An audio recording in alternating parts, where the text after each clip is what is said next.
अगर अब जैसे कि मैं अपना बिजनेस स्टार्ट करना चाहता हूँ, जैसे कि मैं अपनी एक नई फर्म स्टार्ट करना चाहता हूँ या वो कोई रेस्टोरेंट, तो मैं कैसे करूँ उस केस में? करने का जो तरीका होता है ना, वो ये है कि आपको और लोग चाहिए जो आपसे बेटर हो उस काम को करने में। एक्चुअल में एंटरप्रेन्योरशिप का मतलब ही यही है। You need to create a team which is much better than you. You need to empower people in such a way कि वो बेसिकली एक छोटे से एस्पेक्ट में स्पेशलाइज्ड हो जाए और वो आपसे लाख गुना बेटर हो जाए। और उन सबको मिला करके जो बनेगा ना, वो आप सपने में भी ना सोच सके करने का। तब आप कह सकते हो कि अब आप एक अच्छा बिजनेस कर रहे हो। Real entrepreneurship means to find people who are passionate about doing something और फिर उनको हैंड ओवर कर देना, और सिर्फ दूर से एक नजर रखना, यानी कि एक रिपोर्टिंग सिस्टम रखना कि हमें पता हो कि जो हमारी विजन है वो उनके एक्शन से अलाइंड है या नहीं है, और पूरी तरह से कंट्रोल उनके हाथ में दे देना। फॉर एग्जाम्पल, अभी आप एक बिजनेस कर रहे हैं, अब आपने एक और बिजनेस किया, तो उस बिजनेस के कोई और हेड है। हो सकता है आपकी एग्जिस्टिंग टीम में से आपको किसी के अंदर वो क्वालिटीज नजर आ रही हो, या वो पर्सन उस बिजनेस को हेड करना चाहता है। जैसे अभी आपने कहा कि हम रेस्टोरेंट ओपन करना चाहते हैं, तो हो सकता है आपकी इसी टीम में से आपको एक पर्सन नजर आए जो बहुत ही सिंसियर है काम को लेकर के, और आप उसको बुला करके उससे पूछते हो कि भाई देखो, ऐसा मैं कुछ सोच रहा हूं, do you want to head that department of our company? तो उसको वहां से हटा दिया, उसको वहां पे फिट कर दिया, क्योंकि वो भी वही चाहता है, तो उसकी जगह पे कोई और नया पर्सन आ गया। और सर इसमें कई बार क्या होता है कि ज़रूरी नहीं है कि वो मेरे आसपास ही हो। राइट। पर्सन है, चाहे वो मेरे एम्प्लॉय टीम, मेरी फैमिली, चाहे मेरे पार्टनर्स है, कोई भी हो, कई बार डिफरेंट लोग भी ढूंढने पड़ जाते हैं व्हाई नॉट उसके लिए। लेकिन उसमें फिर सर ट्रस्ट की बात आ जाती है कि मैंने रिसर्च वर्क करा है कुछ एक नया स्टूडियो ओपन करने के लिए या वो करने के लिए, अब मैं सोचता हूँ कि मैं किसी और को दूँ, मतलब आप इसके ऊपर काम करो, मैं इस टीम में काम कर रहा हूँ, और कहीं ना कहीं गड़बड़ हो जाए, कुछ हो जाए, तो फिर वही अगेन चीज़ें दिमाग में घूमती रहती है। इसीलिए मैंने कहा ना कि बेसिकली आप किसी नए को पूरी तरह से हैंडओवर नहीं कर सकते। पुराने के किसी ना किसी तरीके से उसमें इन्वॉल्वमेंट होनी ज़रूरी है, क्योंकि उसको पता है कि आपकी विजन क्या है। जो इंसान आपके साथ में पिछले 5 साल से है, तो आपको एग्जैक्टली पता है कि वो इंसान क्या है at the level of their actions, not what they are saying during the interview. क्योंकि आप किसी नए से मिलोगे इंटरव्यू में तो सब कुछ अच्छा ही बोलेंगे। उनसे पूछो what are your strengths and weaknesses, तो वो अपनी वीकनेस को भी ऐसे बताएंगे जैसे कि उनकी बहुत बड़ी स्ट्रेंथ है। My weakness is that I am a workaholic, that I am a perfectionist. अच्छा, ये वीकनेस है? तो इस चीज को ध्यान में रखना है कि इसको नहीं देखना है कि वो बोल क्या रहे हैं, इसको देखना है कि वो कर क्या रहे हैं। एक्चुअल में उनकी लीडरशिप क्वालिटीज अच्छी हैं या नहीं है, एक्चुअल में वो टीम प्लेयर है या नहीं है। इसीलिए मैं कह रहा हूं कि ये जो टीम बनती है ना, धीरे धीरे ज्यादातर बिजनेसेस को ऐसे ही बड़ा किया जाता है। अगर वहां पे एक नया सीईओ भी अपॉइंट किया जाता है किसी दूसरे बिजनेस में, तो पुराने में से किसी ना किसी पर्सन को उसको असिस्ट करने के लिए वहां पर भेजा जाता है, so that you know what exactly is going on in that business on a day to day basis. नहीं तो आपको पता कैसे लगेगा? कोई नया आदमी आया तो वो तो आपको कुछ पता ही नहीं है, उसकी और आपकी विजन तो अलाइंड ही नहीं है। वो अलाइन होने में ही 6 महीने साल लग जाएंगे, and there is a strong possibility कि हो सकता है वो बंदा, जैसे 3 महीने का प्रोबेशन पीरियड होता है, तो या तो वो खुद छोड़ के चला जाएगा या फिर आपको ही उसको बोलना पड़ेगा कि नहीं, हमारी विजन अलाइन नहीं हो रही, तो अब आप जाइए। तो अगर वो जाइए तो और कौन है वहां पर संभालने के लिए? राइट। तो that's what I am saying, that you need to build a core team of people which is like a family. तो उसी में से आगे डेलीगेट करना होता है और फिर बिजनेस को एक्सपैंड करना होता है। दोनों में फर्क समझ आया? एक है अ पर्सन जिस पे आपको ट्रस्ट है, और एक है वो पर्सन जो कैपेबल है।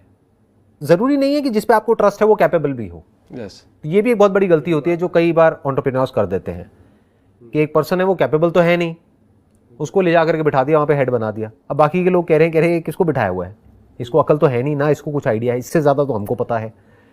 तो उसको अपने हेड नहीं बनाया, उसको असिस्ट करने के लिए वहां पर बिठा दिया, बट हेड कोई और है जो उस फील्ड का एक्सपर्ट है। जैसे रेस्टोरेंट का बिजनेस है तो हेड कौन है? जो शेफ है, जिसको 10 साल का एक्सपीरियंस है। वो और शेफ्स को बताएगा ना कि वो क्या सही कर रहे हैं, क्या गलत कर रहे हैं। अब अपनी पुरानी टीम में से अपने कंफर्ट जोन की वजह से आपने कहा कि मेरे को इस पे बड़ा विश्वास है, तुम हेड करो। अब वो जा करके उनको बता रहा है तुमने ये कर दिया, वो कर दिया, अब इसका टेस्ट अच्छा नहीं है, वो कोई सुनेगा ही नहीं उसकी। वो कहेगा कौन है ये, क्यों क्यों मेरा सर खा रहा है ये। समझ गए? तो बंदे ही नहीं टिकेंगे, तो लोग नहीं टिकेंगे आपके वहां पे कंपनी पे। सर जो फर्स्ट मेरा ये क्वेश्चन है वो ये है कि create a system dependent business, not a people dependent.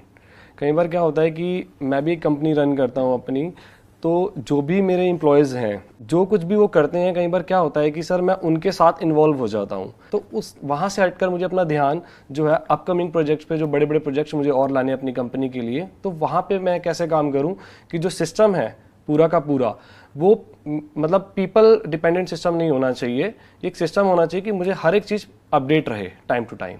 कैसे हम पीपल डिपेंडेंट से हट करके systems and processes driven business को बनाएं, क्योंकि अगर आप वो नहीं करेंगे तो आप नेक्स्ट लेवल पे नहीं जा सकते, आप कुछ एक्चुअल में बड़ा नहीं सोच सकते या बड़ा नहीं कर सकते। आपका जो बिजनेस है basically that is less of a product business, more of a service business, right? क्योंकि क्लाइंट्स आपको प्रोडक्ट्स देंगे या आप क्लाइंट्स को एक तरफ से अप्रोच करोगे, फिर उसमें से कुछ हाँ बोलेंगे कुछ ना बोलेंगे, फिर आप उनके प्रोडक्ट शूट्स करेंगे। तो हर एक चीज़ को step by step break down करके डिफाइन किया जा सकता है कि पहले स्टेप में ये होता है, और फिर उसको असाइन किया जा सकता है कि ये जो सेट ऑफ प्रोसेसेस है ये इस पर्सन की रिस्पॉन्सिबिलिटी है, उसके बाद में इस पर्सन की रिस्पॉन्सिबिलिटी है, उसके बाद में इसकी है, उसके बाद में इसकी है। तो कहीं पर भी कोई गूफअप होता है या कहीं पर भी कुछ गड़बड़ होती है तो आप इमीडिएटली जा करके उस पर्सन को पकड़ सकते हैं। और अगर गलती ऐसी है जो किसी पर्सन ने नहीं करी है, वो फ्लॉ सिस्टम में है, तो आप सिस्टम को चेंज करेंगे। ज्यादातर क्या होता है, जो एम्प्लॉयज होते हैं उनको खुद ही क्लियर नहीं होता कि मुझे एम्प्लॉय से क्या चाहिए, तो एम्प्लॉय बेचारा कितना भी कर दे, अपना 100% भी देते, वो भी कम पड़ जाता है एंड में। क्योंकि एम्प्लॉयर क्या करेगा, उसकी एक कमी को पकड़ करके सारे उसके किए किराए पे पानी फेर देगा। वो तरीका गलत है। एक सही तरीका क्या है काम को करने का, कि आपको पहले कम्युनिकेट करना है कि एग्जैक्टली आपसे क्या एक्सपेक्टेड है, और अगर आप ये जो एक्सपेक्टेड है इससे बेटर करते हो तो that means you are performing very good in this company. अगर जो आपसे एक्सपेक्टेड है आप उतना भी नहीं करते हो, you are not performing good in the company. तो हर एक चीज को स्टेप बाय स्टेप आपने कन्वर्ट कर दिया, राइटिंग में कन्वर्ट कर दिया। अब अगर कोई प्रॉब्लम आती है तो वो जो राइटिंग में आपने सिस्टम्स एंड प्रोसेसेस की एक फाइल बनाई है या जो बुक बनाई है उसमें चेंजेस करने हैं। लोगों को नहीं बोलना है कि तुम्हारी गलती है, तुम्हारा ये है, तुम्हारा वो है। ऐसा एक प्रोसेस बना देना है कि किसी को बोलने की जरूरत ही ना पड़े। जैसे मैंने देखा है यहाँ पे एक बड़ा एक कॉमन एक कल्चर देखा है इंडिया में। यहाँ पे क्या होता है कि जब कोई लेट आता है ऑफिस में, तो जो सीनियर है या जो बॉस है वो आकर के उसको बोलते हैं क्या हो गया, आज लेट क्यों आए, आज फिर लेट आ गए, ये वो। ये बड़ा ही बेवकूफ़ों वाला तरीका है काम को करने का। क्यों? क्योंकि आपको पता है कि अगर सामने वाला लेट आएगा तो why don't you create a process, और फिर जो फ्रीडम है वो एम्प्लॉय को दे दी कि भाई आप महीने में 2 बार इतना लेट आ सकते हो, और तीसरी बार आप इतना लेट आ सकते हो। मानो 2 बार आप 10 मिनट तक लेट आ सकते हो, तीसरी बार आप आधा घंटे तक लेट आ सकते हो, चौथी बार आप 2 घंटे तक लेट आ सकते हो। अगर उससे ज्यादा आप लेट आते हो तो इतना पैसा आपका कटेगा, जिससे आपको भी प्रॉब्लम ना हो और कंपनी को भी प्रॉब्लम ना हो। It has to be a win win situation, तभी वो कंपनी ग्रो करेगी। राइट। कई बार क्या होता है कि work on your business not in your business. कई बार जो मैंने अभी आपको बताया कि मैं उनके साथ इन्वॉल्व हो जाता हूँ और जो चीज़ें मैं करना चाहता हूँ आगे उसमें नहीं कर पाता हूँ, मैं उसी के अंदर इन्वॉल्व रहता हूँ। तो मैं चाहता हूँ कि बिल्कुल हटकर मैं कुछ सोच सकूँ, उसका जवाब अपने वैसे मेरे को दे ही दिया है सर। इसमें एक और बात आप ध्यान रखिए, एक बहुत बड़ा ट्रैप होता है जहाँ पर जाकर के हर एंटरप्रेन्योर फंसता है। मैं भी फंसा हूँ पास्ट में। वो क्या होता है कि हम हर काम को परफेक्शन से करना चाहते हैं। तो अगर फॉर एग्जांपल कोई है जो एक पर्टिकुलर काम को कर रहा है या कर रही है, तो आप क्या चाहेंगे कि वो बिल्कुल परफेक्ट होना चाहिए, उसमें कहीं कोई गलती नहीं होनी चाहिए। जैसे आप खुद करते हैं वैसे ही वो करे, राइट? तो as far as your supervising from a distance is concern, that is okay. But if you are getting involve in their day to day task, then the problem is कि अब वो इनिशिएटिव लेना बंद कर देंगे। जब आप उनके सर पे खड़े हैं तब तो वो काम करेंगे, जब नहीं है तो काम नहीं करेंगे। तो it has to be, again I am saying that, कि वो बेसिकली बिल्कुल क्लियर होना चाहिए कि आज आपसे क्या एक्सपेक्टेड है, इस वीक में आपसे क्या एक्सपेक्टेड है, अगले 1 साल में आपसे क्या एक्सपेक्टेड है। That must be very very clear to you and to them, ताकि उनको क्लियर पता हो कि अच्छा काम मतलब क्या और बुरा काम मतलब क्या।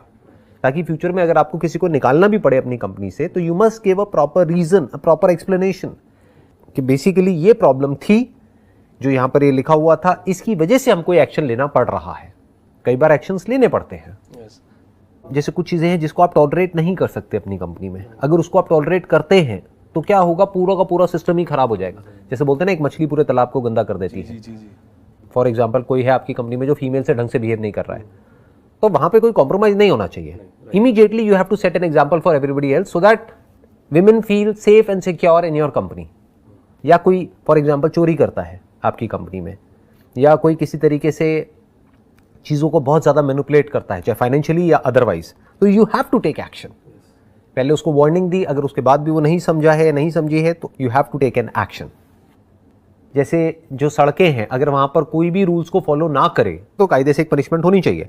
अगर कोई रूल्स ही ना हो, या रूल्स तो हो नाम के लिए बट उसको कोई सुपरवाइज ना करे या कोई मॉनिटर ना करे, तो गन मच जाएगा। तो there must be rules and there must be proper governance in order to check कि उन रूल्स के अकॉर्डिंग काम हो रहा है नहीं हो रहा है। अगर रूल्स से एम्प्लॉइज को प्रॉब्लम है तो सुनो, समझो और रूल्स को चेंज करो। But once they say this is fine, then they have to follow those rules.